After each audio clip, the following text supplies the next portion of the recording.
Good evening and welcome to the hearing for resolutions from the Committee on Charter and Canons for the 183rd Convention of the Diocese of Florida. We're glad you're joining us online tonight, and we hope this will set up a new pattern for our diocese.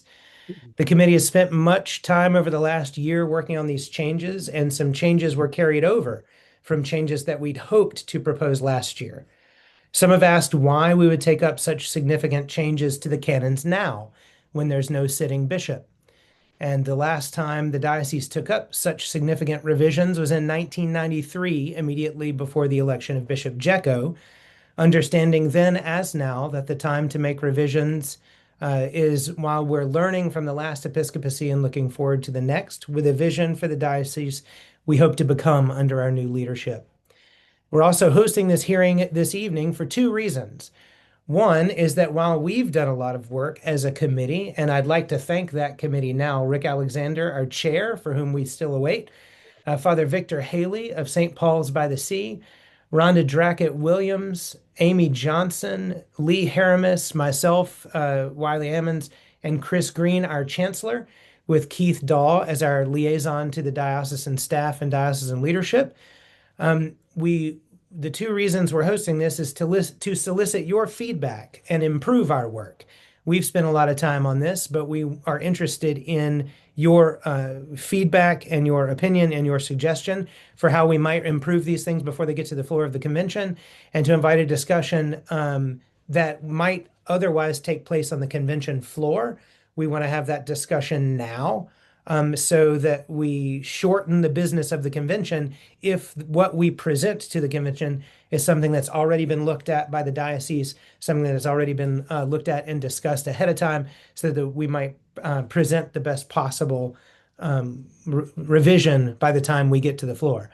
This hearing is also being recorded and will be made available to the diocese so that those who may not have been able to make this single hearing on this one date, one evening, have the opportunity to see the work that we've done firsthand and be better informed for our convention.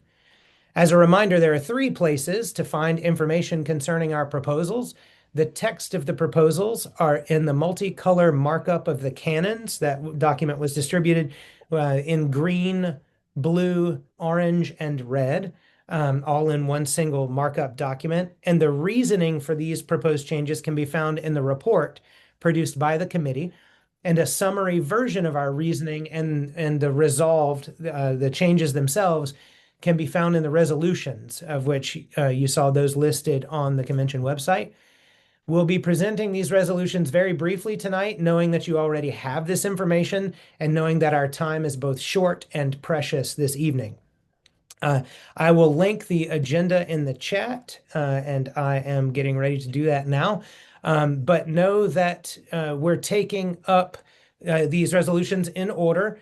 We're scheduled for an hour and a half this evening, and so we'll be limiting the testimony of each speaker to 2 minutes. My screen as a timer, or my screen on the call will become a timer. So if you're worried about your time, just look for where I am in the call. I'll be a big green or yellow screen that has a timer on it. And so we're trying to limit people's testimony to 2 minutes to make sure we can get as many people in as possible. To make sure we can cover everything, we're starting with what we expect to be the non-controversial resolutions, to speed through those so that we might have more time for the governance changes that the committee thinks will invite more discussion. When we get to the resolutions in red, those are the governance changes or eliminating things from the canon entirely. We'll be taking those up in the order in which we've already started to hear feedback. After the committee published the information, we already started hearing feedback via email and text message and conversation. So we have front-loaded those governance resolutions that we've already heard people talking about and wanting to discuss, to take those resolutions up first, and then take up the remaining resolutions in numerical order after that. We are asking that people limit participation in this hearing to convention delegates. We know there are certainly opinions and valuable feedback outside of our delegates to the convention, but the hearing is especially concerned with those people who will have the vote to make the decisions on the floor of convention. If you're on this call and you're not a convention delegate, then we welcome you. We're glad you're here. And we will also be making the recording available, but that we ask the testimony be restricted to the convention delegates so we can make sure that we hear from the people who are going to be making the decision on the convention floor. If you have feedback for the decisions that need to be made through the course of the convention, we ask that you give that feedback to your convention delegates, be they from your church or from a ministry of the diocese, folks that you know will be at the convention. Please be in conversation with them and us about how we might improve our work. So if there's any extra time at the end of the hearing, we'd be glad to return to previously discussed resolutions or invite any other issues or comments or suggestions that you have that we could take up. Know that if you're proposing a new resolution, all resolutions pertaining to the Charter and Canons have to come through this committee to be proposed on the floor of the convention. So it's important to get them to us. And since the resolution deadline has passed, those would need to be, the convention will have to vote on whether or not to take up those resolutions in accordance with our rules of order. So if you do have any suggestions at the end of the call, we're always glad to hear them. They could be included in a future version of the revisions, or they could be included in this convention should the convention vote to do so. I'm going to review our participants one more time to see if our host is here, and then get him on in front of you. And I will link the agenda in our chat, and then we can get started. I do see Rick has arrived, and so I will ask him to unmute and take things over. Rick, it's all yours. Okay, well, let's see here. Our purpose as a committee has been to review and to look at how we can improve our Constitution and canons. And we've approached this with the idea of a general structure. In other words, we're not looking at policy. Those are the activities of the Diocesan Council and to some extent the Standing Committee. So we're going item by item. We also have not really revised these canons since 1990, and so there's been sort of this hodgepodge, and little pieces have been put in and added over the years. And so, thanks to our brother Jim Salter, he undertook a line-by-line review, and he linked things, like Canon 3 and Canon 7, and where they duplicate. So a huge amount of the changes that we've made are what we might call grammatical or non-substantive matters. For example, we went ahead after a great deal of discussion, changed where we used bishop to ecclesiastical authority, since it is a fairly significant amount of time that people may not realize that we actually are without a bishop. And so just to make it clear, that's the ecclesiastical authority. So we made those changes throughout. So every time there was a bishop, we would change it to ecclesiastical authority. And so those are the initial things that we put in there. And I believe that's what's the omnibus resolution number 1. Now, we are savvy to the fact that some of the substantive changes might be controversial. So we're trying to lean it out and say, okay, these things I don't think anyone have a problem with. These things are slightly substantive, but are probably not going to be controversial. There are some that might draw some opposition, and then some things that we think will be there will be disagreement on. And so I want to speak a moment about the committee before we launch into this, and that is we're created out of the Troubles, and we are a diverse committee, both diverse theologically, we're diverse geographically, and we're diverse in terms of the size of each parish that we come out of, and actually different missions within the diocese. So it's trying to be as broad and try to get perspective from everybody. When we first opened a couple of years ago, now at the end of last year, we looked at this and said, this is our time while we don't have a bishop, and we won't have a bishop till at least next year, to make changes, to put our imprint as a diocese, as the people of the diocese, on what kind of leadership structures we want. And so one of the things that we talked about early is how strong, for example, and this is probably the biggest single question, how strong do we want the diocesan council, and how strong do we want the bishop to be? And with the caution that I'll pass on to everyone here is, we don't know who the bishop is going to be, but we know it's not going to be Samuel Johnson Howard. So whatever you thought of him, he's not coming back. And so when we think about what do we want our diocese to look like, how much, and when we get into the nitty gritty, you'll see one of the suggestion is currently the bishop appoints the regional canons. That there's a suggestion in there to those not have a vote, and so that weakens the power of the bishop, any bishop, whoever it might be.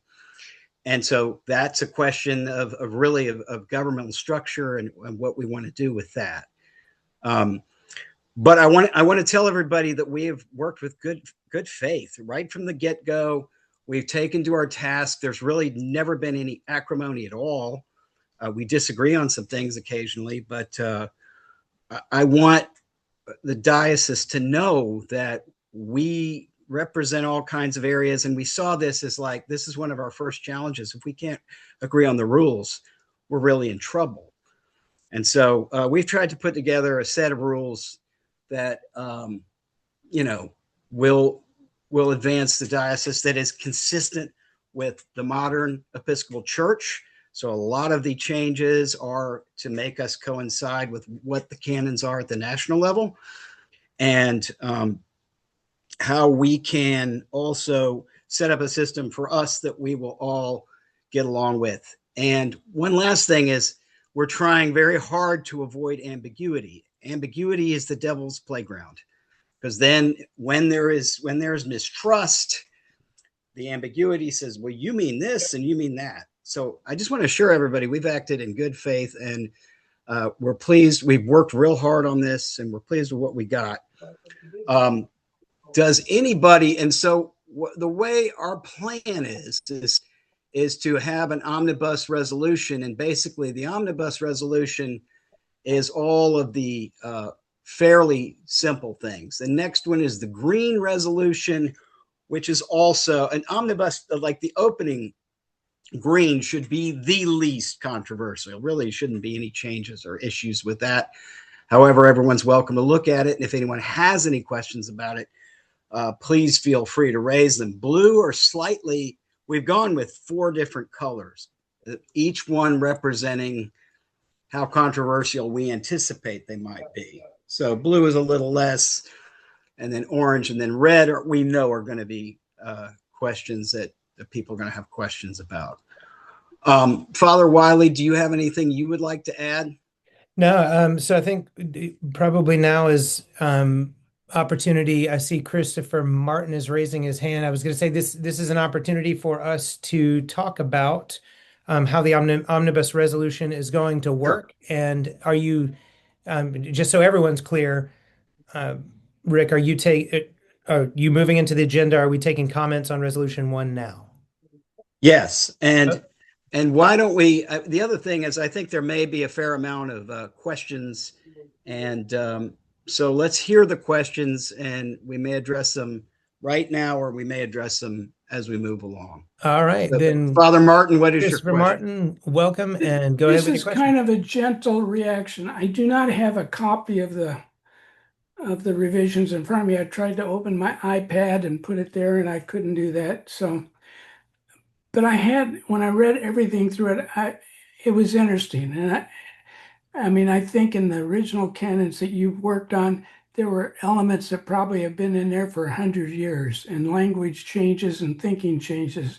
And you kind of brought it to a harmonious place. But there were two things that struck me. I've been in the Episcopal Church for 42 years, not all my life, but the significant years of my life. And I was really surprised when we're going to have an election of a bishop and we took the bishop out of the whole thing and we talked about an ecclesiastical authority. Now, I suspect that that may have happened because the standing committee had trouble getting everybody to understand that they were the ecclesiastical authority, and in the absence of a bishop, they could do the bishop things. That's fine. It wouldn't be so much easier to leave the bishop in there and then say one place, maybe the first time he's mentioned, in the absence of a bishop, the ecclesiastical authority will be the standing committee instead of taking the bishop out. And the other thing, I went back and I'm not sure how bad it was, but there was a lot of elimination of references to parishes and talking about congregations. And I began to think that maybe the committee was made up of former Presbyterians. I don't know, but I was a Lutheran. I knew what congregations were, but I loved the idea of parishes. That was part of our ancient heritage. Bishops, parishes, an echo of where we came from. So anyway, I just want to raise that thought. Sure. We'd be happy to address both questions. We had, interestingly enough, a great deal of question about the use of the term ecclesiastical authority. And there was some back and forth. My perspective on it is we've had the standing committee as the ecclesiastical authority for 3 years now. And with bishop terms not tending to last 20 years like they used to, sort of like rector terms, more like 10, that there's a significant amount of time now. We could have a coadjutor that just is very easy transition, but we thought ecclesiastical authority clears that up and encompasses certainly the bishop. We also looked at there are certain things that only a bishop can do, like confirmation, for example.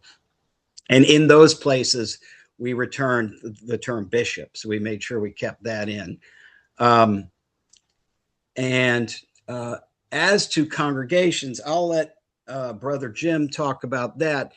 But he's trying to include and to simplify things. And we're not addicted to the word congregation, but that would include mission churches and the campus ministries all in one, so we could have one catch-all word to kind of cover every different group. Jim, do you want to talk to that? Yeah, first of all, my background is Methodist, not Presbyterian, and the reason I tried to pull the two canons together, because they were, first of all, the canons about parishes was like 18, and several canons later was about missions, but they were all working the same way, but they didn't, as Rick was just saying, they didn't talk about missions. And so my idea was a congregation covers everybody. It covers parishes, missions, chapels, anything. And then when you pull them together, it just, rather than separate them, have to go to a separate canon to figure out exactly what you want to do if it's not a parish, vice versa. That's why it morphed into what you're reading, Chris. And does anyone on the committee want to speak to the first point about the ecclesiastical authority? We had some talk going back and forth. Father Wiley, do you want to speak to that as well? I mean, I've given you my 2 cents, but the conversations were lengthy and not hostile in any way. We're really trying to figure out how can we make this work. And sort of my perspective was we spend more time without a bishop than we think we do. I think we think the norm is we have a bishop and that actually isn't as true as we think. And so we want to cover those bases. Father Wiley, do you have a comment on that? Sure. Very briefly, we were mimicking what's been the changes that are being made to the Constitution and canons at the broader Episcopal Church level, where in places where bishops or standing committees as ecclesiastical authority, or sometimes assisting bishops who are in those roles, or provisional bishops who are in those roles. So something that the ecclesiastical authority does is referred to in canon as ecclesiastical authority, and things that require bishops specifically, like interactions with the standing committee, or things that require a bishop, like ordinations, confirmations, etc., retain that specific bishop language to it. Nothing against bishops. We're just trying to bring our canons into sync with the way broader Episcopal Church canons read by making that change. I see there's a hand up from Father Vic, probably from St. Paul's by the Sea. Yes, just to go a little further on, Title IV of the National Canons says ecclesiastical authority shall mean the bishop of the diocese, or if they're being on the standing committee. So ecclesiastical authority covers both the bishop and the standing committee. As the proposed change to our canons does. And just so everyone knows that one of the reasons we're having this hearing is to get feedback from everybody. And so, well, I'm fond of the term congregation. I'm not addicted to that. If we could use another term that other people might find more Episcopalian, I like the idea, though, of having it smooths and harmonizes all the canons where we're talking about everything rather than going down the list, parishes, chapel, which we found a lot of. So we tried to trim that out. And that's what we came with the term congregation. Right? Yeah, and wrap that up into the definitions, Canon 1. Yes. Also, the omnibus resolution, we kind of skipped over that. That is putting these canonical revisions on as sort of a consent calendar piece. So if you're satisfied with the work that we've done, you can approve the canonical revisions with one vote. If there are pieces of it that you want to peel off and debate separately, you can peel those pieces off. And so that is, the things we want to debate are separate individual votes, and the rest of it we can approve with one vote. That's what resolution number 1 accomplishes. We skipped that, and I'm delighted there's no feedback on it, but we didn't explain it before and asked for questions on it. But that's what resolution 1 is intended. We've just covered resolution 2, the green resolutions. Rick, I think we're probably ready to move on to resolution 3, which is the blue resolution. This is the one that's more substantive wording changes and aren't minor changes. I don't see any other hands for the green resolution. So if you want to go ahead and take blue resolution questions now. Yes. Any questions on any of the blue resolutions? These are things that are substantive. For example, and I think this is blue, so if I'm wrong, Father Wiley, correct me, but we added into the definition of cure, we had some discussion about supply priests. And at least my perspective on what we want to do here is to have anybody who has a stake, a leadership who is doing some kind of job in the parish, at least in the clerical sense, to have to become a decision maker. And of course, anybody who can vote at convention is a decision maker. So we've added supply priests. We did not anticipate any disagreement on that. Probably those who are supply priests will be happy with it. But that's an example of a blue. Am I right, Father Wiley? So the definitions canon itself is a blue change because we're adding language to the canon, but the supply priest piece into cure is a governance change. So that is a red change within the larger blue change. And Jackie Lunsford, I see you have raised a hand. I presume that's to talk about something in the blue resolutions. Please go ahead. It's in the same area. It's really not in blue though, but it's in the Canon 2 and its section C that is quorum. And the way this is worded, as far as it says that a quorum, it describes, it has to be there at the beginning of the day, but fewer in number can be there at the end of the day. And apparently that's okay. And so we could be down to 50% by the end of the day, and that 50% is going to vote on things the way this is worded. I respectfully disagree with that reading. It says fewer number may in each order may adjourn from day to day. So that it means that if we lack a quorum, you're not then held prisoner for the inability to adjourn for lack of quorum. Do you know what I mean? Well, adjourn and vote. Does that mean, then anything left that needs to be voted on would go to the next day, or? So typically in the convention, a quorum's established. We do the business of the convention. If there ceases to be a quorum and that's raised as a matter in the convention, then the convention can then only adjourn. That's the action that a convention without quorum under our canons retains the ability to do. So the blue and green changes in that section 2C is just changings of wording from the word less number to fewer number in each order. And so that's a clarification that Jim Salter proposed that makes it clear that if there is not a quorum in the convention, then convention may adjourn.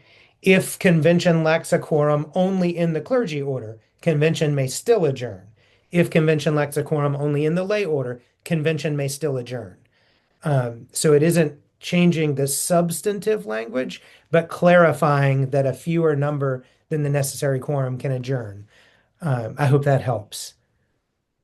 That would certainly be my reading of it. And if any other member of the committee or parliamentarians among us want to comment on that, I invite it. Jim, do you have anything to add to that? No. Father Joe Gibbs, I see your hand up. Please go ahead.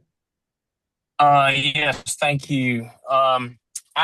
In that section on adding supply clergy, that's in red, but in blue it just says participate in the Eucharist.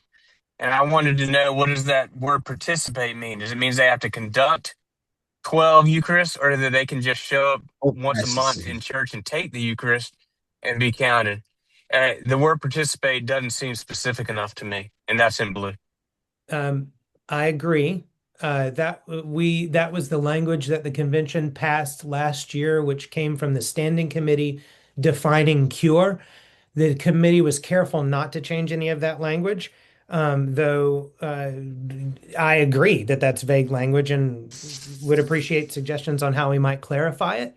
But the only reason that it's in blue is because it's been relocated from what is now Canon 2 up into Canon 1, who is the definitions canon. The only thing we added was supply priests, and I believe 12 in parentheses. So glad to take a suggestion if you want to suggest how we might change it. My suggestion would be to change the word participate to the word conduct. Conduct or preside. Preside, yeah. Okay, thank you. If that's the intent. Well, that wasn't our intent. I'll talk to the standing committee. Charter and Canons didn't define cure. Standing committee did, and we cut and paste from standing committee's definition in the lead up to convention last year as the proposed canon for the diocese to approve at convention. So, yeah, but I mean, glad to propose it. Mother Sarah Minton, who was on standing committee at the time, has her hand raised. Sounds like you might be able to help us. Hi, friends. Hey, Sarah. So I think that the intent, that was a long time ago, but I think the intent of that was for somebody to be tied to an altar. So the supply priest, anybody, not the supply priest, but anybody who was the term cure was to mean that they were participating at a specific altar, not necessarily just going to Eucharist, but presiding over Eucharist, All right. if that makes sense. Yeah. Mother Lisa Miro, I see your hand up. You are a present member of the standing committee. It sounds like you can help us as well. Oh, I'm not going to provide any help. Okay. Okay. Then we'll- I just actually had if we are going to talk about the language of this canon, I would really like for us to possibly look at providing a more precise time frame, because currently it just says, what is it, per year or something like that. When we count, so in order to establish lay delegates, we have a very specific time frame. So we say as reported on the annual reports, which we fill out before March 31st of that year for the past year. With establishing cure, especially with the 12 services per year portion, we do not provide a time frame. And so we're actually having an issue with our reporting stops. We have reporting that is for the previous year, but our convention is not happening until September. Mhm. And so providing, instead of, are we talking per calendar year? Are we talking as reported in the past reports, mirroring what's happening with the lay delegates? And so I don't really care what the definition is if we just make that wording a little more precise. I might suggest or request. So under consideration tonight is moving it to a new Canon 1 and adding the words "and supply priest" to it. I might suggest would be delighted if people want to get in touch with me and let's workshop a change in that wording. Everyone who's just spoken, I'd love to have you workshop that with me, including Deacon Annette, who spoke on the in the chat as well. This is very relevant and of great interest to clergy. And so, yeah, I'd love to workshop it and let's bring a resolution that changes, updates, improves the language to that new Canon 1. But at present, we're not looking to, or we haven't proposed any other language than to add supply priests to that cure canon. And I agree, we could absolutely improve it.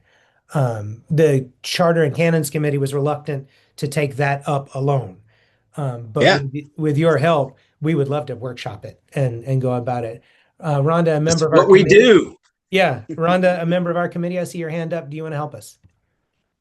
I do. So the only thing I would ask from someone who comes from a small church, and we have a lot of supply priests, is to put a number on it, to say 12 annually. My concern would be, as a supply priest, would it be 12?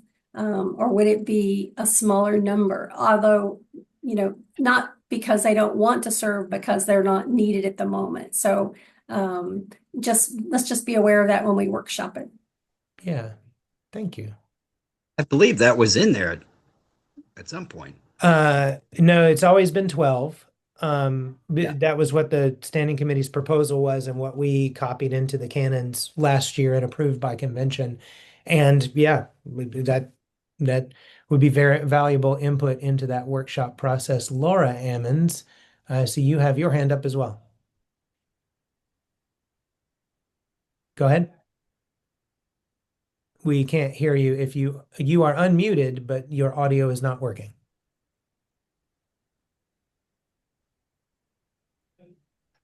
And thank you, Beth. I see your comment in the chat too about 12 might include multiple altars for a given Can you hear me priest. now?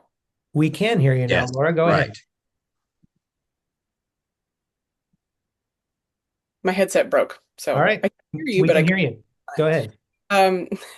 So I wanted to ask, were we looking to make amendments to these resolutions with this hearing or just workshop them? So we do have the Charter and Canons Committee does have the ability to change the resolutions that we present to the convention before the convention. We were under a resolution submission deadline of, I believe it was July 20th, so that the resolutions could be published in sufficient time to meet the notice requirement of the canons for resolutions put before the convention. We can change the resolutions that the committee proposes, or the resolutions can be amended on the floor of the convention. So what you have before you isn't necessarily what you have to see at the convention. That's part of what we're doing with the hearing. I was hoping to ask us to workshop it because I know there are other resolutions that people are deeply passionate about talking about tonight. Sure. And so I was hoping to workshop it not in front of the entire group, but especially clergy. Let's workshop that and present Yeah, something better.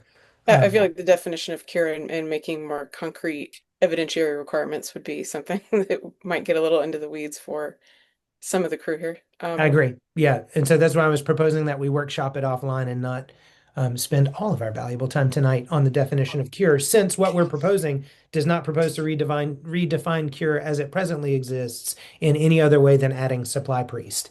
And so I think it's confusing that it's all in blue because we moved it up to new canon 1. But the reason I decided to put supply priests in red when we were working up the markup is that that's the only change that's being made to it. The governance change Substantive. being made to it Substantive. as part of this proposal. Okay. And A note the on that. idea of this hearing is to get feedback from everybody, so we'll know, and then we'll meet again to discuss the various things that have come up at the hearing and try to address them. Yeah, and so Lisa Miro, Sarah Minton, Joe Gibbs, expect Annette Signs expect to hear from me. And if you're on this call and you have my contact information and you want to be part of Rhonda Drackett Williams as well, expect to hear from me. So let's workshop that, and I'll bring that to the Charter and Canons Committee before we present our resolutions to the convention. The other reason I asked is because I did have some notes based on. It is a little tricky if the resolution is, all the blue text to be able to cover all of that, right? Any additional change to the cure resolution would be changed to red, since it would be. No, I understand that. Was the original reason I spoke up was because there's other places where there's blue text where I thought we should probably have some changes. It's internally inconsistent. So was trying to see if that needed to be an amendment or if that would be workshopped as well. If you want to propose that, I mean, if you want to discuss it in front of the group, that would be fine. Yeah. Or if you want to just if you want to email us those internal consistencies, I think would be minor enough that we wouldn't have objections to them in the hearing. As an example, it's in blue. If we're striking the language in Canon 2:1 to include both genders when one is used, it seems to me like we should also strike the gender-specific language in Canon 17 and make the petition to form a mission closer in the language used for the petition to form a parish, which does not have a gender-specific address. It might just take removing 4 words. Okay. But, yeah. Write it up. Okay. We'd love to see it. If especially if it's something like that we missed. All right. Any other comments, questions, testimony on the blue resolution? Again, as Rick said, we saw these were changes of wording, but not changes that we felt like made significant changes to governance. Like moving things around, changing some vocabulary, changing some grammar, adding clarifying comments about definitions or other things in the canon.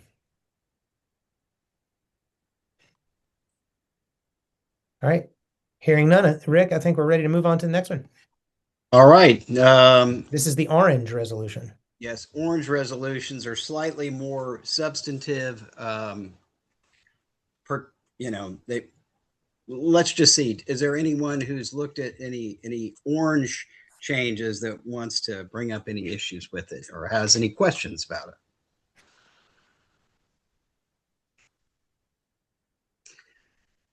I don't see any hands raised. If you can't find the raise hand feature, if you say something in the chat as well, I can ask you to unmute. It looks like Joe has some commentary. Go ahead, Joe. Yeah, I just want to suggest that, I mean, I'm so grateful for all the work that y'all have put into and the good faith that you've put into this. But it just seems so sweeping that it's kind of hard to get our heads around. And so when we say we don't have any questions about blue, I mean, there's 1,000 things that details, and the same thing with the orange. Although I'm sure that makes a lot of sense to consolidate some of these things, and I just wonder about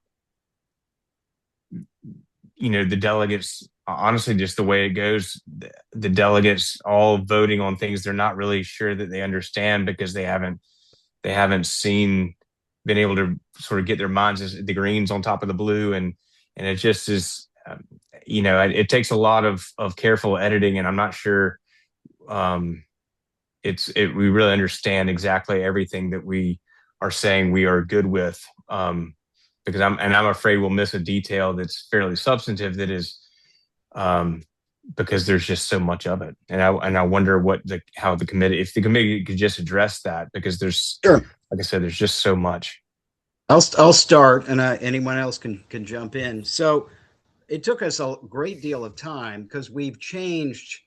There are almost every canon has some kind of change. Well, many of them are relatively untouched. But we have the word bishop in there, so we change it to ecclesiastical authority, or we're choosing. I think in the beginning that Jim took that out, or maybe he put that in at the beginning of a canon. So there are just a ton of little changes, and we tried to think about how can we make these changes and then present it to an enormous body of people in a way that they can absorb it and vote on it. And so that's one of the reasons we have the omnibus. We're sort of trusting people to look through it and see what problems they find, and then say, okay, well, for example, the definition of cures come up. So we pull that out, and ultimately it's going to be an up or down vote. But we would hate to have all of the minor changes to bog the whole thing down, or we're just never going to get anywhere. This is a major project. And so we ultimately wound up with 4 different colors to provide levels of controversy that we all collectively think might exist. Well, one of the reasons we want to have this hearing is so that everyone can look at it, and those who haven't really looked at it yet can look at it and bring it to our attention if there's something that we think is not controversial, in fact, is an issue. And that's certainly possible. I mean, we have a pretty big committee, and a diverse committee, but that's, we're not everybody. And this affects many of you, affects your daily lives. So we're trying, but the thing needs to be fixed. Like what Jim did is you read the old document, and it's internally inconsistent. It's not consistent with the national canons in many ways. It needs an overall revision. And then there was some pushback as to whether we should try to be bold with this or not, and to go through those provisions that we think might be controversial. But we're like, this is our chance. We have no bishop. This is us. This is the Diocese of Florida. We're all here. And this is our chance to say this is who we are and what we want to be. And there is a great deal of sense that we have been through a lot of pain in the last 2 or 3 years, a lot of anger, a lot of pain. And let's not let that go to waste, right? Let's come out of this diocese, this convention as an example for the national church rather than, the wrong kind of example. So that's sort of the feelings of the committee, and we're doing the best we can. But it is, as you said, very difficult to weed out and say, okay, what's what's likely to get people, and because we're doing this with good faith, and we want y'all to know that if you're going to pass the blue, that nobody's pulling a fast one. And there's, one of the things we're trying to rebuild is trust in our diocese, because we haven't had much. And so, I believe the people in the committee, we all trust each other now. I mean, we all know we're acting in good faith, but you guys don't really know that because you haven't been with us. We've been meeting every week on Thursday since like February, and we met before then, but then we started to pick up the pace. So I don't know, does anyone else in the committee have anything you'd like to add to that? We tried to be as communicative as possible, and specifically with the orange resolution, knowing that orange and red are two close colors. One is that markup in the past, everything was red.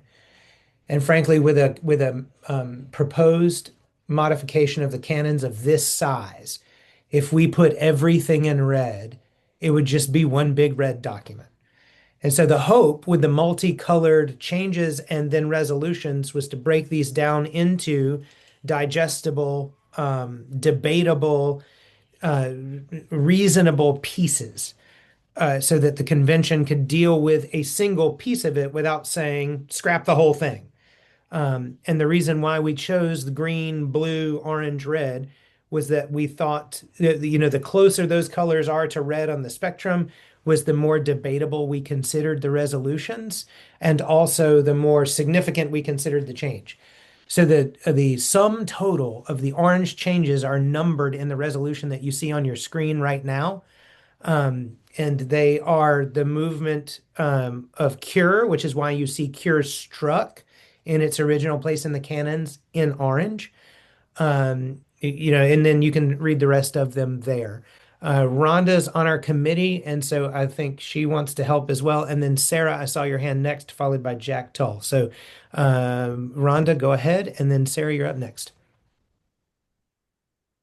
So I just want to reiterate something that Rick said in the beginning, is that this has been a long haul. Many of us, I think most of us, have been on this committee for a number of years.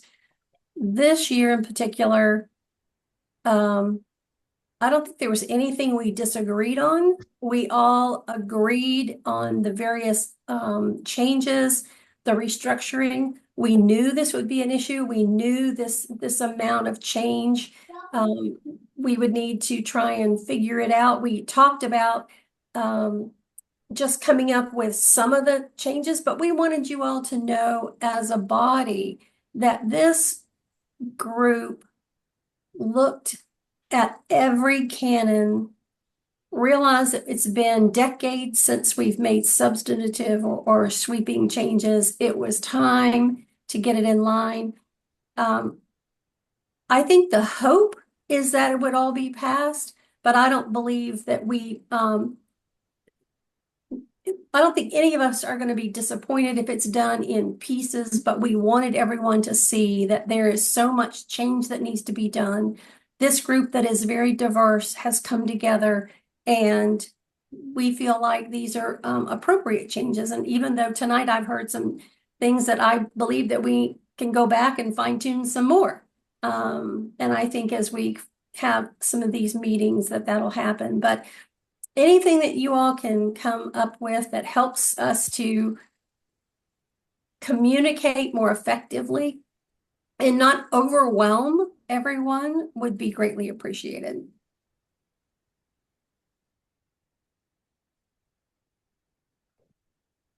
Thank you, Rhonda. Thank you. Sarah Minton, you're back up.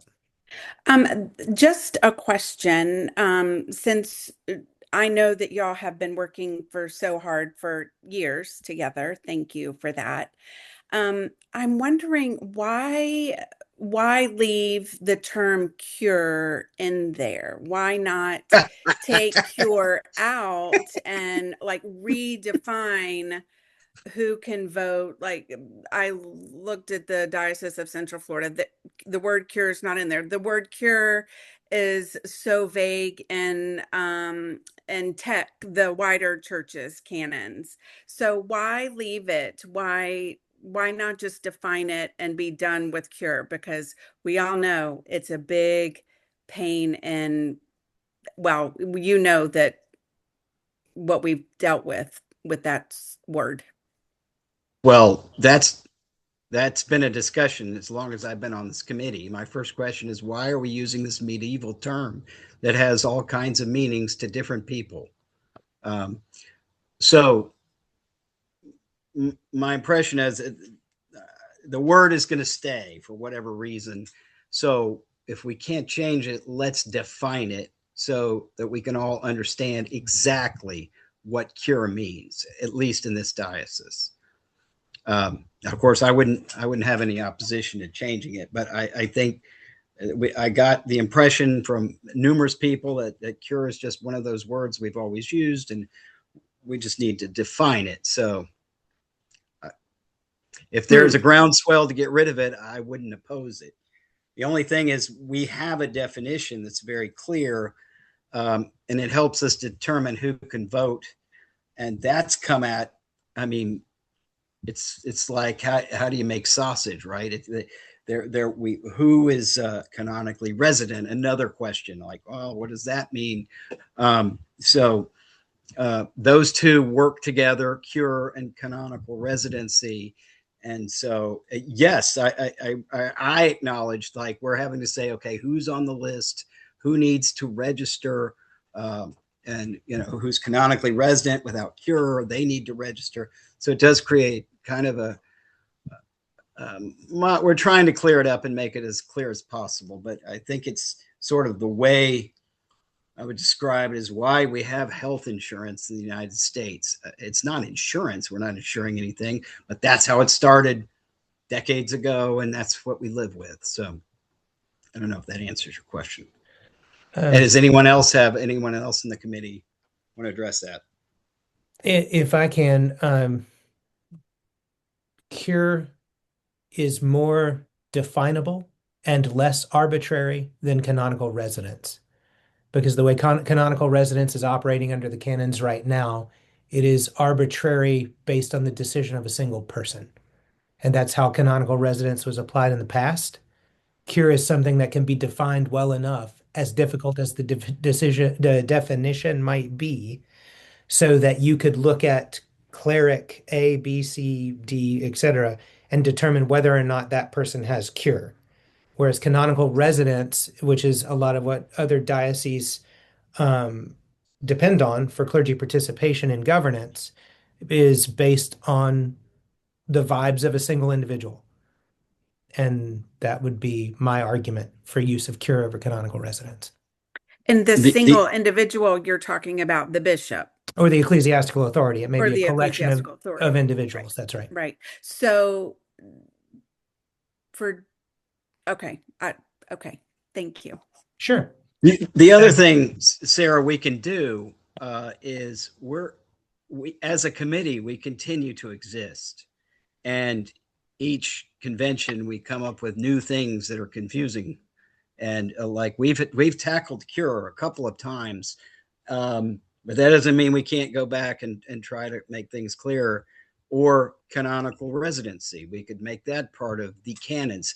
That is canonical as opposed to policy.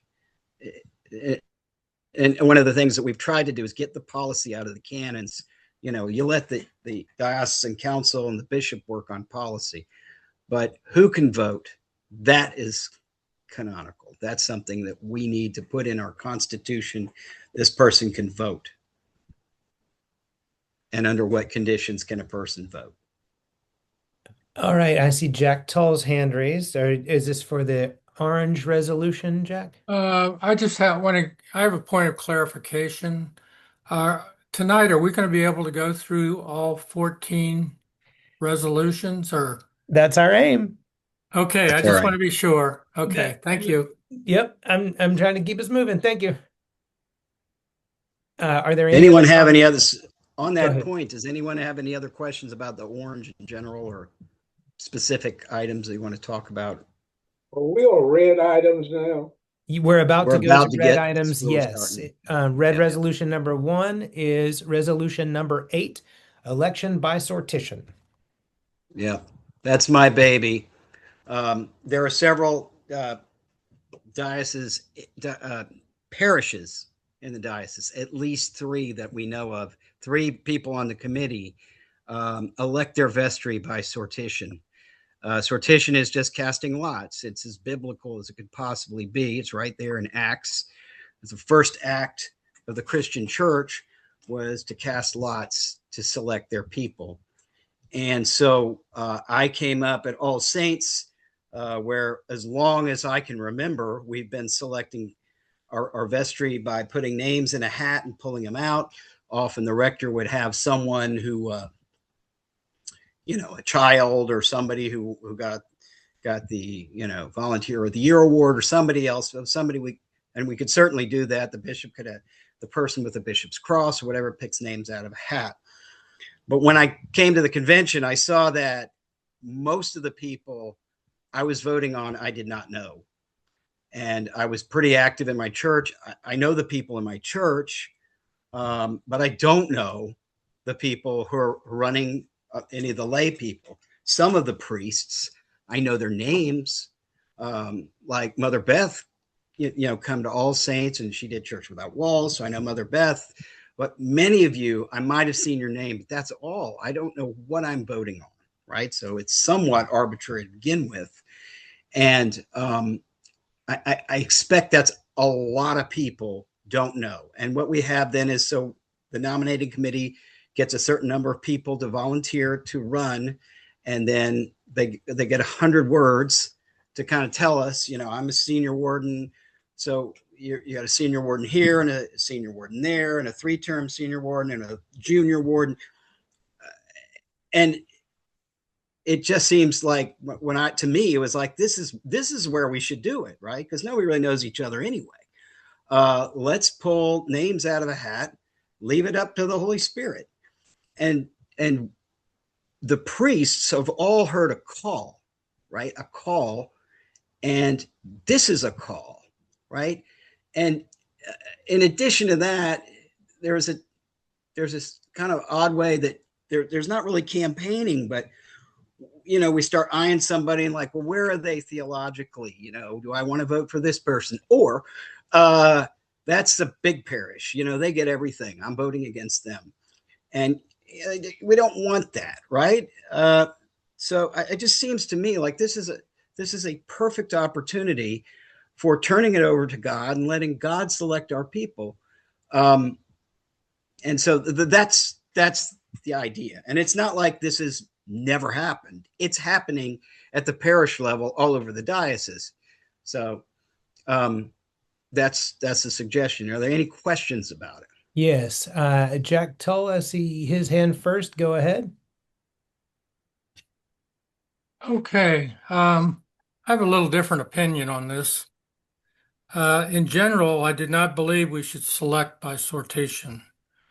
Even though there might be some vetting of the individual that apply, I assume the vetting will be much like we do now with the nominating committee. That is canonical residence, good standing, region, not in ordination process, etc. There would be no real vetting regarding a person's qualification to fill a position, such as leadership skills, finance, legal issues, and others. Currently, we have a person's abbreviated bio and a statement as to why they would like to serve. We also may have some idea of past performance, maybe their issues with certain subject matter, and yes, maybe even their political views in regards to diocesan matters. This knowledge allows us to make some judgment as to a person's ability to perform the duties of a position they are seeking. With sortition, we only have the luck of the draw, with no real input as to person's qualifications. I do think that maybe some positions, such as disciplinary board and Swanee trustees, could be an appointed position like commission on ministry. Thank you. So you're looking, it sounds like the suggestion you're making is looking at a subset of positions that might be selected by sortition instead of the larger set that we've suggested. Yeah, maybe not always sortition, maybe, for instance, like COM, as I believe is appointed by the bishop. Mm-hmm. So disciplinary committee and Swanee trustees could fall into that same category, being selected by the bishop. Okay. But I guess you could do it out of a hat too, but Right. I think the bishop might have better understanding of the person that's being appointed. Well, the bishop could pick 5 people and pick one name out of the hat. I mean, it can work. And the thing is, it's worked at the parish level for quite some time. No one even thinks about it at All Saints. And I know that they do it at Redeemer and St. Mark's as well. But this is one of those that we can vote on, and people like the idea.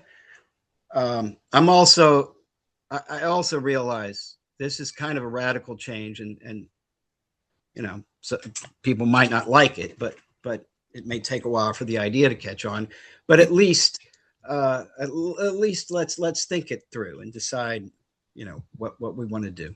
As Rhonda said Yeah. in the chat, and certainly Jack, it would be the nominating process. There would have to be a lot tighter requirements and specifications for whose name could go in the hat, right? There'd be qualifications for the roles. The nominating process could not remain the same way that the nominating process is now, which is something that I would refer to as more of a warm body process. And so, yeah, I agree with you. The nominating process would have to be significantly improved. And I am seeing comments in the chat. Thank you, friends. Also, I have 2 hands raised. Lisa Miro, you're up now. Reverend Laura McGivney, you're up next. I just want to say that I understand where Rick is coming from, and actually we do sortition at St. Andrews as well for our vestry. But we also have a nomination process where our vestry members actually bring the nominees to us. So the people who will be directly working with these people are the ones who have to vet the names that come through and actually nominate them for vestry. So in this case, when we're talking such a larger scale of people, we're talking about putting a lot of authority in the nominating committee that we are all going to have to live with. And so I think it leaves a lot of room for, I don't want to say, my brain is mush. It's been a really long day, guys. But it leaves some room for some funky business and for people to not feel confident that their voices were really heard or that they were, that kind of thing. There's a reason we don't pull a bishop out of a hat. We want to know that this person is qualified, that they do have the right credentials. And so, like, when I don't know somebody that is currently up for a diocesan position, I call people. I call people at their church. I call people that I know from Curcio, and I find out about that person. That's just due diligence. And so I think we need to take our positions of authority more seriously, and not just hope that the processes that are will vet these people for us and then, trust the drawing them out of the hat. Like I think Elise pointed out in the comments, parishes are higher trust environments. With the diocese, I don't know if we're in a place where we trust each other enough to do this right now. Thank you. Laura McGivney, please go ahead. Hi, friends, and I speak as somebody who has chaired the nominations committee for the past 2 years. And I would agree, primarily our role is we recruit. We work to make sure that we have candidates from across the diocese. We have volunteers that work really hard to get people from their regions.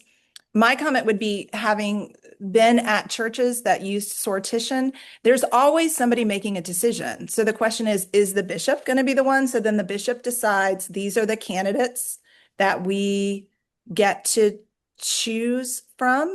Is it the nominating committee? I mean, right now we are vetting to make sure that all these folks accept the nomination once they've been nominated and are members in good standing at their church. And then we allow the people to decide, to look, to do their due diligence, to see who they want to vote on. In any church that I've been in that's done sortition, all of the members have been approved by the rector and or the vestry before their names are put into the hat, which means you always have a select group that's being put into the hat. And I would say I just have some concerns about how that vetting will take place. And I really trust that there is a Holy Spirit at work when we are voting on people. That's all. Thanks.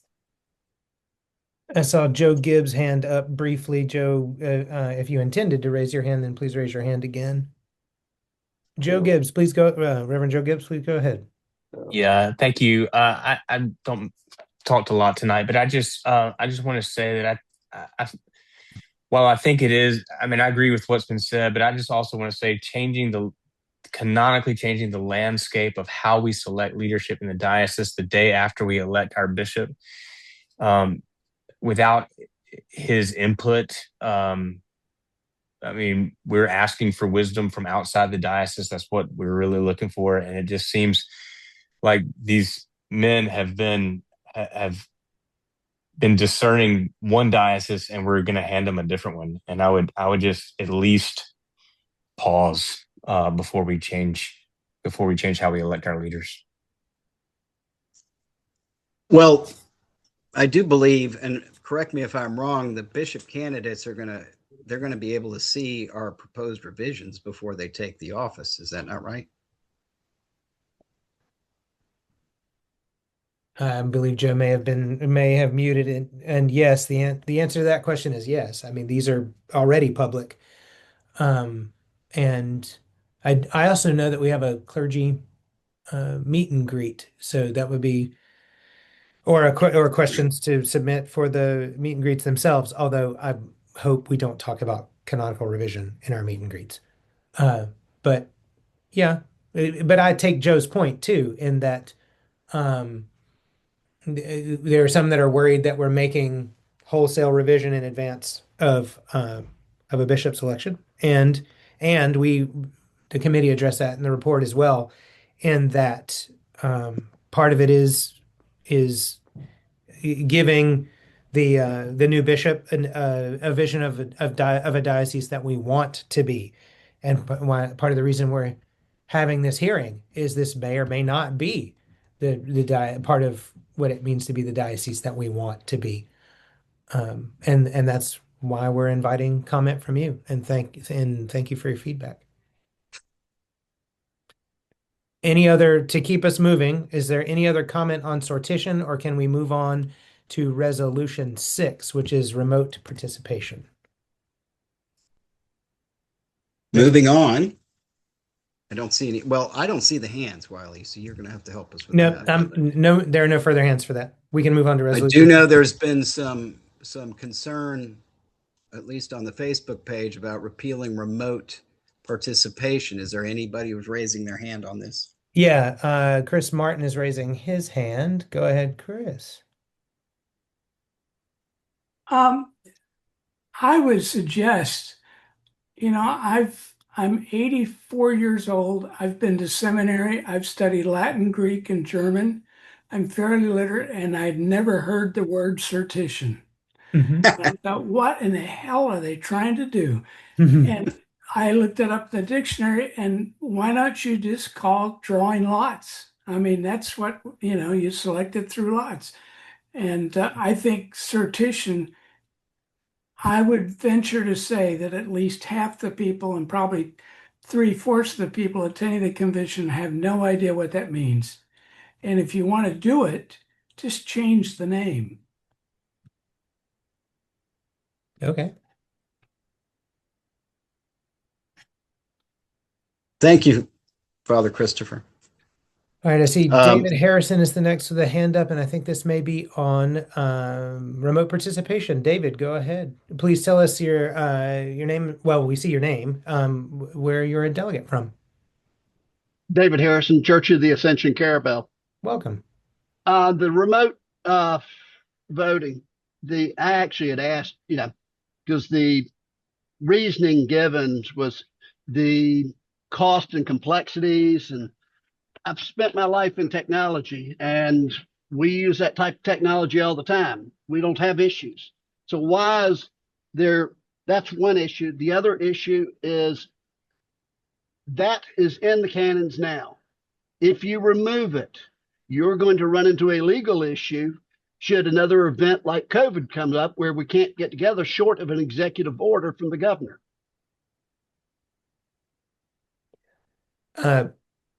But I did ask for I'd sent Keith an email about getting the cost, who we're using, what the costs are.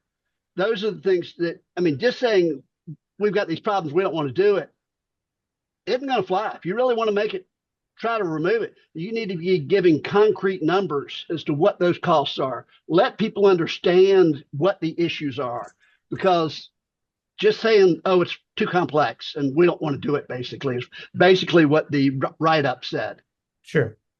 We were saying on the floor of the last convention that the difference in cost between conventions where there wasn't remote participation and the specific costs that enabled the remote participation for the last convention was $25,000. And I'm involved in a tech project right now at the diocese where we're talking about digging, having contractors digging and installing dedicated communication lines to the youth pavilion, specifically for the purpose of enabling electronic voting. And so part of the reason that you see in the registration for the upcoming convention that remote participation costs the same as participation in person is that the per capita cost for remote participation is more than the per capita cost for in-person participation. So if that helps you answer the cost question, those are numbers that we've heard as members of the committee. So I present them to you because that's what we've been told.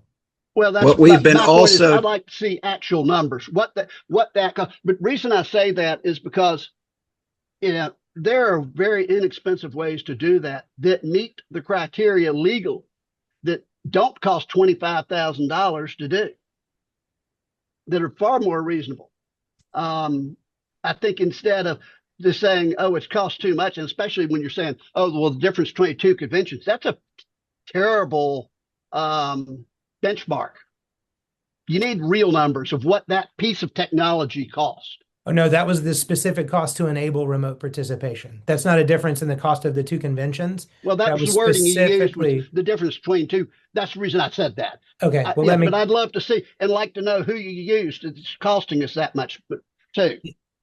Yeah. In addition, the committee is told, and understand, when I first got on this committee, I was a delegate. I was not at the convention last year. All I know is what I've been told.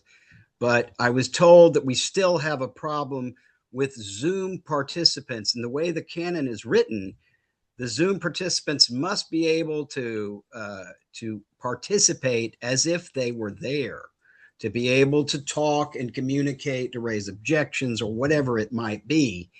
And at least the elections that I was a member of, that wasn't possible. They were up there, somebody was watching them, and we'd get a thumbs up from somebody saying, hey, yeah, they're participating. But in addition to that, Mr. Harrison, I was told that we cannot guarantee that the people counting the votes will not know how the remote people are voting. So you don't have a confidential election. There is technology I that find does that allow to be that. problematic. That's a very serious problem. There's a confidentiality elections software.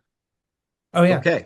agreed. Well, And that's we're trying to well, one, then we're incurring additional costs. Two, we're trying to weigh those options. Deacon Diane has her hand up. You are next up. Please go ahead.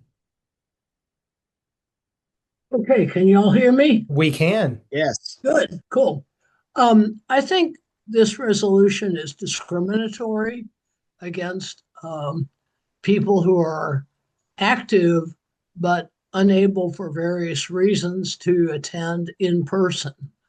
Um, I'm thinking about a parish where a family shows up and they have a son in a wheelchair, and they want to be active, but they can't carry the son in the wheelchair up the stairs. So what do?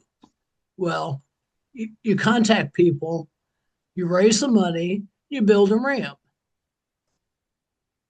And I think that's something that's everybody's done. Um, I think it enables people who are older or more mature, um, or ill or whatever, to also participate in convention without physically being present. So I would vote strongly against the taking this out of the convention, out of the canons. Thank you. Sure. Thank you. Chris Brownlee, you're the next hand I see up. Please go ahead. I agree with everything Deacon Diane just said. I feel like given where we are in 2026 and everything we've been through, that technology is part of our lives moving forward. And I feel like more participation is better. There are absolutely safe and secure technologies to allow participation and voting. And I would say I worry less about the cost of that and worry more about including everybody that is a delegate or a priest that I don't even want to say that has cure, that has a vote, and that there are ways to do this. And I feel like removing it is actually, I feel like it's targeting certain people and congregations that may be less able to participate. Thank you. Sure. If I can speak on behalf of the committee, I certainly don't think we're targeting any specific congregation. I think probably the evidence that led the committee to propose this again is the experience of the last two conventions that we've gone through. With the advent of electronic voting, we've been able to have instant results for any resolution, election matter on the floor of the convention, which seriously expedites the business of the convention. However, with the remote participation, there is then the need to, one, have an additional person to handle the remote voting, two, consolidate the remote voting with the in-person voting, three, then make sure that those results are correct and then display those. And as Rhonda brought up earlier, with the inability to protect anonymous voting. And I do know there's technology for that. My life before I was a priest was in computer engineering. But what I will present as evidence for why the committee put this forward is our last two conventions, and the difficulty with which remote participation and remote voting presents for accomplishing the business of the convention. And I would hope that if anyone with a disability or a difficulty with participating in the convention of the diocese would make that difficulty or disability known. If it involves building a ramp to the youth pavilion, which is unnecessary because the youth pavilion is already handicap accessible, I think we would delight in making that accommodation for that person to participate in the convention of the diocese. While I was making my comments, Rhonda on the committee, and then Lisa Miro is up next, and then I see Reverend Sarah as well. So Rhonda, please go ahead. The other thing I would want us to consider is, and I've had this happen on a committee, on a board that I serve on, and the problem is that once you start Zoom, then you have a great number of people who decide they don't need to travel to be there in person. And then something gets lost in having us come together as a body. And so, if we're going to think about this on a different level, I want us to think about the fact that if we're not in a situation with a pandemic where we all need to be remote, maybe there needs to be some requirements of what qualifies you to serve remotely. Yeah, I think that's important input too. Who's next, Mother Lisa? Yeah, Mother Lisa, please go ahead. Does General Convention allow for remote voting? No. So the National Church, which we're not supposed to call it the National Church anymore, the Episcopal Church does not allow for remote voting, but we are trying to do hybrid voting here in the diocese. I mean, to me, the Episcopal Church goes out of its way to be accessible to folks. And we are talking about having a higher bar. I was a priest who could not make it to one of the elections because I was very pregnant at the time and my doctor would not let me go too far away. And there's just certain points where you just accept that I'm not going to make it for this one. That's okay. I'll catch the next one. And also, if we're looking at cost, I mean, it would be cheaper for us to rent buses that are coming from every region of the diocese and pay for people's hotel rooms than it is for us to afford all of the technology needs because we're live streaming, from a remote place. We are trying to do a private, confidential vote. We're trying to allow for people to have these discussions. I mean, like, this is a very expensive endeavor. And I think, I mean, there's a lot of wheeling and dealing that happens at convention that you just kind of need to be there for.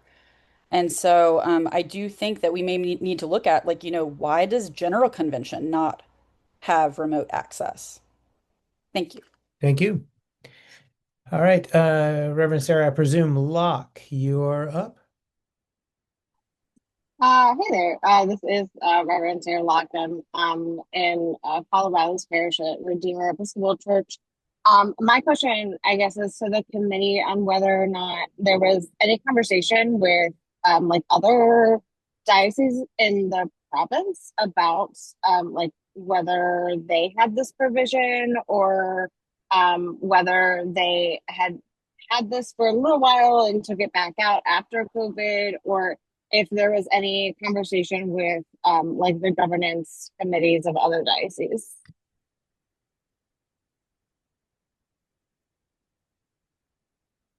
Oh, Rick has his hand up. I'm sorry. He must have muted. Carry on, Rick, if you want to answer that. Yes. No, I was muted, so I can't respond. Yep. So this has come up a couple times. Let me give you a brief history, and I don't know that I can answer your question. We haven't this time. Let's put it that way. When it became an issue is because we went to electronic Zoom voting in order to allow us to have an election during COVID to meet quorum. And that was not allowed in the canons. That was not called for. It's not like it was not allowed. It just was silent to Zoom because Zoom is a very new technology. And so we as a committee were then called on to make something in the canons to make it clear. So one of the questions that was raised by objection is like, this is not done. It's not proper. So let's make it proper. And we worked hard on that Zoom language. That's only 2 years ago. So historically speaking, every convention ever in the Episcopal Church in the Diocese of Florida, up until the last two, had no Zoom or no remote participation of any kind. If you wanted to vote, you had to be there. And we do, since 1990, have the ADA, and I believe, while technically we're not required, I believe almost all of our parishes and buildings are attempting to live within the ADA guidelines. So we do have access to people with disabilities. So we're not really taking anything away. And the reason we've moved to eliminate this, our committee's understanding is like the technology has not worked, at least at this level. One is it's caused a lot of trouble. It's been very expensive. We're not getting feedback from people who are on Zoom. And that doesn't even touch the question about whether we want to have more and more people appearing by Zoom. So, but the reason we've done it is our understanding that this is just not, the technology isn't quite there yet to do this seamlessly. And it's very expensive in addition to that, so that it's just not working. It was described to me, and I wasn't there, as a disaster. So that is why we as a committee all did this. We have two more hands raised, Bob DeLoach and Hannah Barden, for this resolution. And may I recommend that after we hear these two comments, we move on to number 3, as we have 1, 2, 3, 4, 5, 6, 7 resolutions remaining for this evening. Bob, please go ahead. Thank you, Father Ammons. Like Rick said, remote participation has served us well when the circumstances required it, but I really believe it's time to go back to in-person whenever possible. Mother Sarah touched on the in-person, how it promotes the communal experience. If we're looking for secure elections and voting, that's probably one of the most important things that we do. And I think conducting those in person is the best way to preserve the integrity of the process. At the risk of being very blunt, and Rick's known me for a long time, we don't know who's in the room with people who are remote and who may actually be pushing the buttons. There's no way to know that. To Father Christopher's comment about age and infirmity, as we grow older, many of us eventually have to face physical limitations that can make participation more difficult. That's simply part of life. At those times, though, we transition from hands-on to advisoring and mentoring roles, and we can share our experience, with folks who will be attending in person. Making that transition really isn't stepping aside. It's investing in our future. It gives the next generation, the folks who are coming along behind us, the opportunity to learn and to lead and to gain experience, because we're not going to be here forever. And if we all hang on until the last minute and then depart, they're not going to have a clue what they're trying to do. And thank you, sir, for the opportunity. All right. Thanks for your comments. Hannah Barden, you're up next.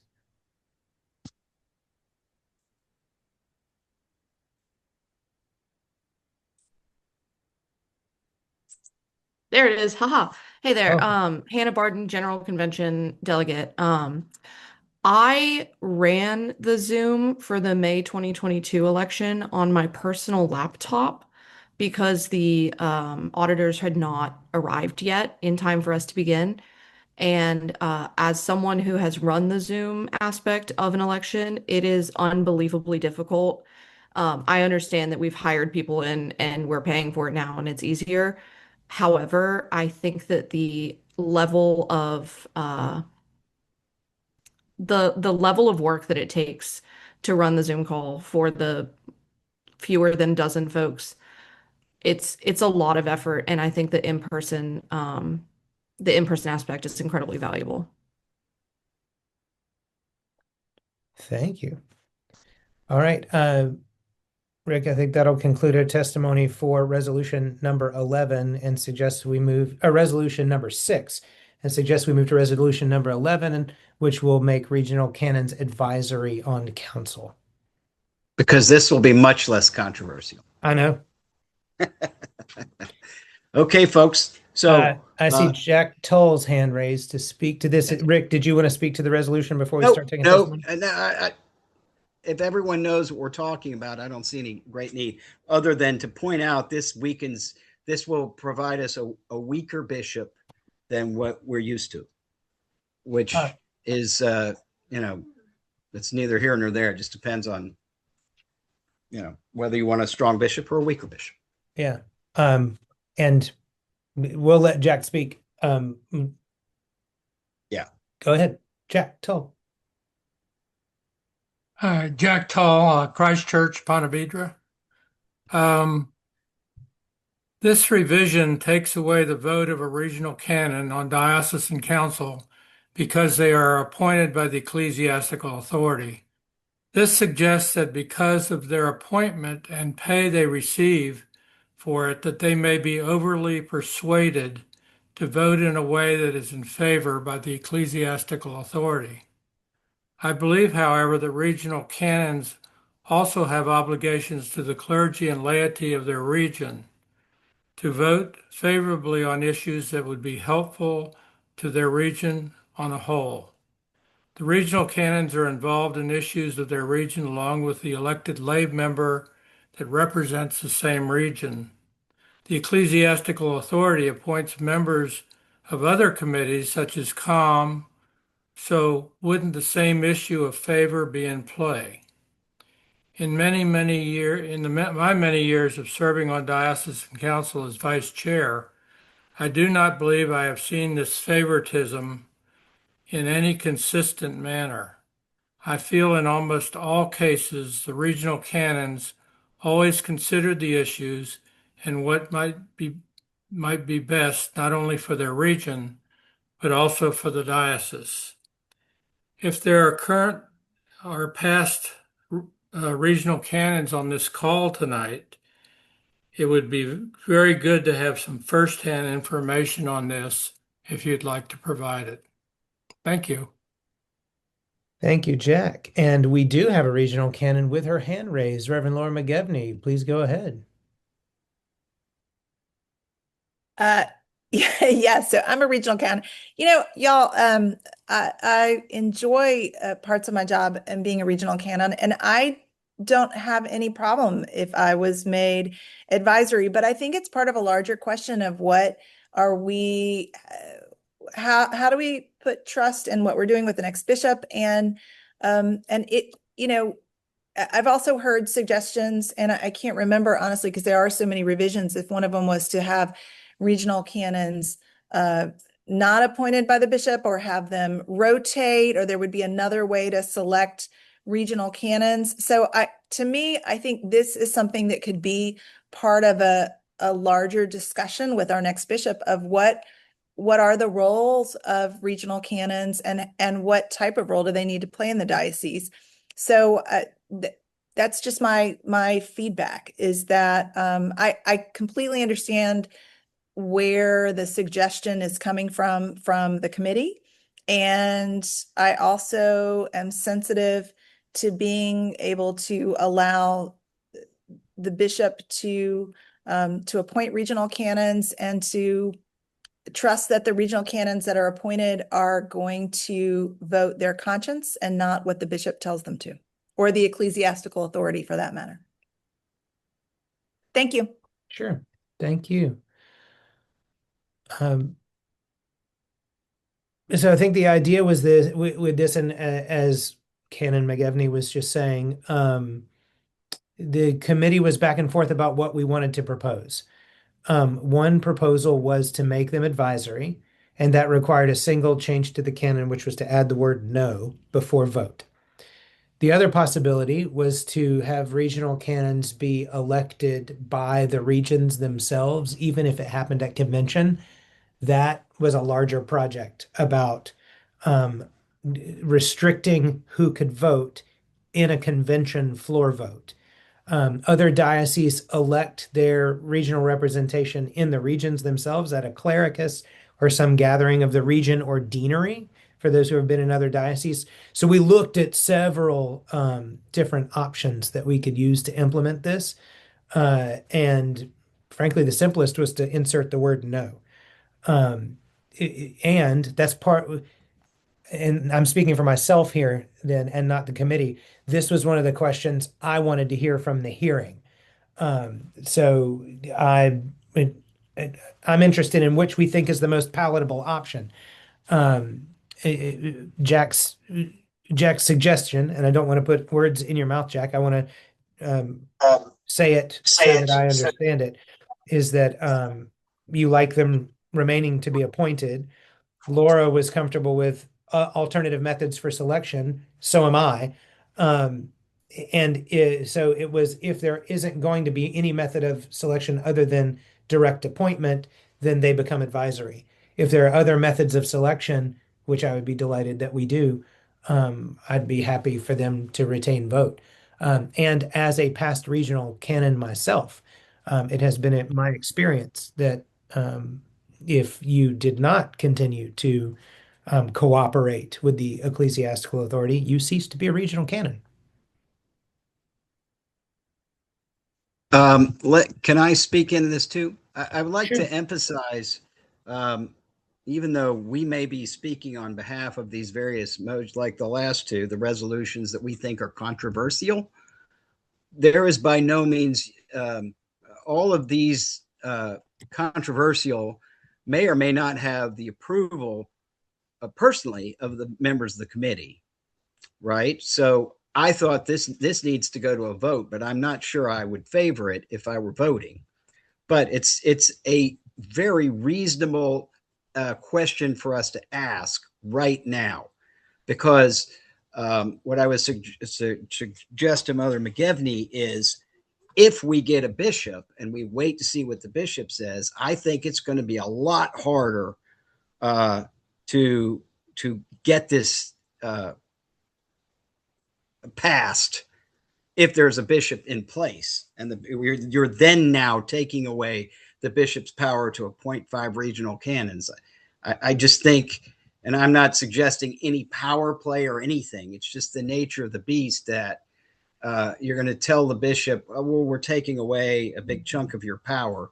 I think that won't happen, just practically. So I think this is one of the reasons we're bringing it up right now, right the day after the bishop comes in, and the bishop, he will know that these are on the plate and they may or may not pass depending on how the electorate decides. But each of these questionable resolutions, we're bringing them to you so you guys know, and we believe they should be voted on, yay, nay, or indifferent, and that's how we're going to establish who we are as a diocese. Okay, I see 2 hands. Laura McGivney has spoken, but seeks to speak again. We've not yet heard from LaWanda Williams. So Deacon LaWanda, I'll let you speak. Laura, then you'll be next. And then I think we might be ready to move on to our next resolution. Deacon LaWanda, please go ahead.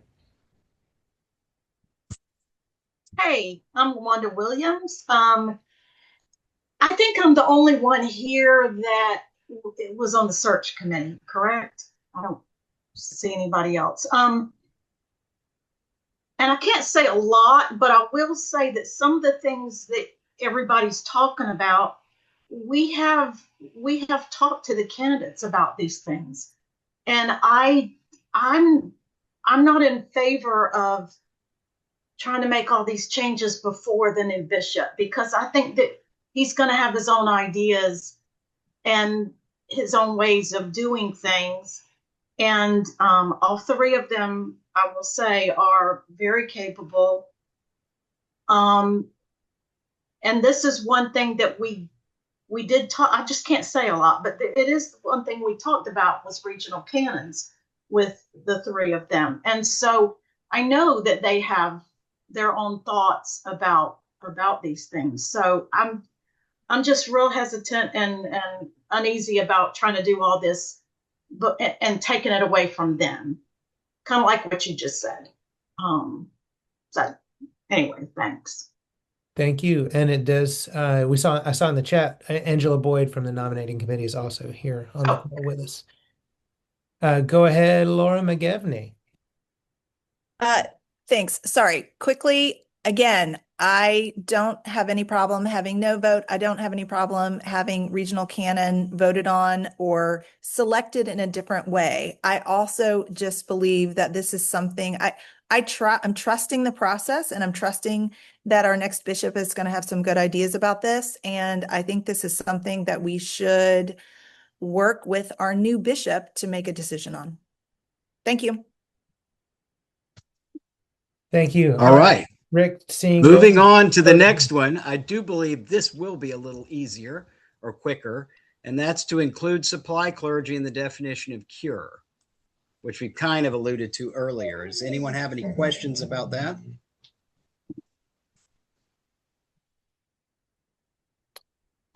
All right. Yeah. We addressed it earlier, and I don't see any hands on it. This would be if there's an opposition to adding supply clergy to the definition of cure, acknowledging that Lisa Miro, Joe Gibbs, Rhonda Drackett Williams, Sarah Minton, Annette Sines, and Chris Brownlee sort of volunteered themselves for a working group to examine how else we might suggest to change cure. I think I'm comfortable if the group is comfortable moving on to resolution 7. Remove assistant officer roles, resolution 7. Can you speak to what this means? Yeah, this is the assistant treasurer role and the assistant chancellor roles that were defined in canon. And these were something that the committee decided that it was eliminating unnecessary levels of governance, that we did not think the secretary of the diocese nor the treasurer of the diocese required or needed canonical permission to have people assist them. And so it very simply removes the assistant secretary position and the assistant treasurer position from the canons for secretary and treasurer.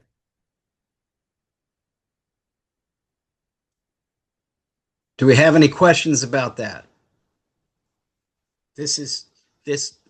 While it's a fairly substantive change, I certainly didn't anticipate this would be one that's going to raise a ruckus, but as you've noticed, we are getting into the red resolutions that I thought might be less controversial. The next number, we have no questions, Father Wiley? No, sir. No hands raised.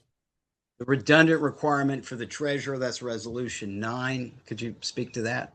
Sure. That is specifically language around bonding the treasurer. And this was feedback from the diocesan staff that the treasurer is covered under insurance, and the bonding of the treasurer is covered under our existing insurance arrangements, and that the Section 5 canonical requirement for a specific bond on the treasurer presented an additional canonical requirement that was unnecessary under our current setup. And it was a request then to eliminate the canonical requirement so that we didn't have to do that on multiple levels at the insurance level and specifically bonding this person. It's a canon that we currently aren't in compliance with. And the suggestion was, rather than comply as this additional layer, we should eliminate the canonical requirement. And Father Wiley, and I'm happy to be educated if this is not correct, but it was our understanding as a committee that this is sort of an industry-wide change, that the bonding is something that speaks more to the time of the last canons, that this is no longer going on in that industry, that everyone has gone to the insurance model. Yep. And it looks like Laura Emmons has a comment on that. Please go ahead. Yeah, the national canons require that the treasurer be bonded, and Canon 1.7, I believe it is, the Business Methods of Church Affairs, stipulates that that is what the insurance is. There's no need for a change in language. So you're arguing that the insurance requirements meets the canonical requirement for bonding? That is what the National Church states about the National Church canon, that states that all treasurers have to be bonded at every level. So if it's in the National Church canon, then removing it from our canon serves two purposes. One, if it's useless, we remove it. Two, under your argument, it's redundant, and thus we could also remove it. Yes. All right. Thanks. Okay. Number 7, diocesan council makes compensation decisions, I believe, in lieu of convention. Is that correct? No, this removes specifically a section 5 under canon 13 as they are numbered in the proposed canons that gives the bishop's compensation and contingent expenses specifically to 2 people, the chair of the Finance and Investment Committee in consultation with the vice chair of diocesan council. And so this strikes section 5 because under the canons as they already exist, diocesan council makes all compensation decisions for the diocese, except the convention provides for the compensation of the bishop, and after convention provides for the compensation of the bishop at his or her election, subsequently only the chair of the Finance and Investment Committee and the vice chair of the diocesan council do a review of the bishop's compensation after that. This canon seeks to remove that provision so that after the bishop's compensation is set by the convention, that compensation would be under annual review by the diocesan council and not those 2 individuals. Do we have any questions on that or any comment? Other than I personally can't imagine us not passing this. It should be under the control of the diocesan council. Okay. Resolution 13. Moving right along, clarifying the standing committee roles under Resolution 13. Hold on. I believe this was on the last compensation issue. Jack Tull has a hand raised. Jack, please go ahead. Hi, I'm just saying that having been in the position of looking over the bishop's salary, I think that this move is correct, that it should be under diocesan council in the budget process. Okay. Thank you, Jack. I'll reiterate. We're clarifying standing committee roles. Yes, this is resolution number 13. And this is because under existing canon, the vice chair of the diocesan council, along the same lines of bishop compensation, the vice chair of the diocesan council was permitted to be a person that executed documents like deeds, notes, mortgages, and conveyances of property. And this brings our diocesan canons into alignment with broader Episcopal Church canons that see the standing committee of the diocese as the body responsible for the disposition of property and things like indebtedness, mortgages, any of those property matters are assigned to the standing committee by the Episcopal Church canons. And so this is a change that would bring our diocesan canons into alignment with that. And this brings us more in line with what the changes we've made in the last 2 years to the canons, reflecting that change. Right. That it belongs under the national canons and to the standing committee. That's their job. Right. Is there any questions about that issue? Question or comment?